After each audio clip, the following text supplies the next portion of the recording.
100కు పైగా దేశాల్లో స్వచ్ఛంద సేవా కార్యక్రమాలు చేస్తున్న USAID United states agency for international development యొక్క కార్యకలాపాలను నిధులను పూర్తిగా ఆపివేసింది డొనాల్డ్ ట్రంప్ ప్రభుత్వం. అది ఎందుకు అనేది ఇప్పుడు తెలుసుకుందాం.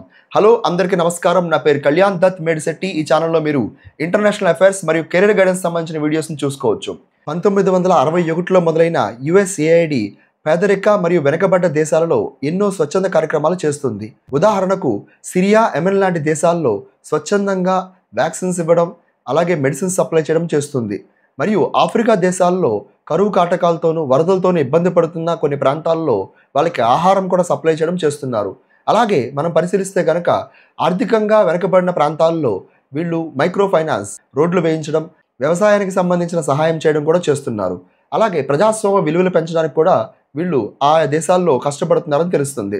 ఇంకా ఈ ఏజెన్సీ వాతావరణ మార్పులపైన అవగాహన తీసుకురావడం, ముఖ్యంగా అటవీ సంపదను కాపాడంలో కూడా ఒక ప్రముఖ పాత్ర పోషిస్తున్నారని తెలుస్తుంది. అయితే వీరిపైన కొన్ని అభియోగాలు కూడా ఉన్నాయి. అందులో ముఖ్యమైనది ప్రభుత్వాలను మార్చడానికి వీళ్ళు ధన సహాయం చేస్తున్నారని, ముఖ్యంగా కొన్ని కంపెనీలకు వ్యతిరేకంగా గవర్నమెంట్ పనిచేస్తే ఆ గవర్నమెంట్ మార్చడానికి స్వచ్ఛందంగా ప్రజలను రెచ్చగొట్టి ఆ ప్రభుత్వాలకు వ్యతిరేకంగా ధర్నాలు కూడా చేపిస్తున్నారని, ఈ ఏజెన్సీ పైన తీవ్రమైన అవినీతి ఆరోపణలు, దాంతోపాటుగా అడ్మినిస్ట్రేషన్లో చాలా వరకు అవకతవకలు జరుగుతున్నాయని తెలుస్తుంది.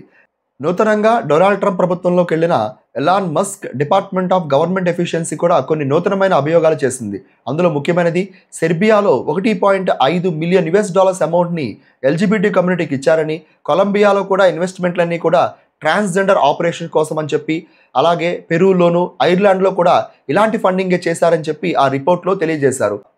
ఇందుకు కారణంగా ఈ ఏజెన్సీకి ఉన్న నిధులు మొత్తాన్ని కూడా ఆపివేయడం జరిగిందని తెలుస్తుంది.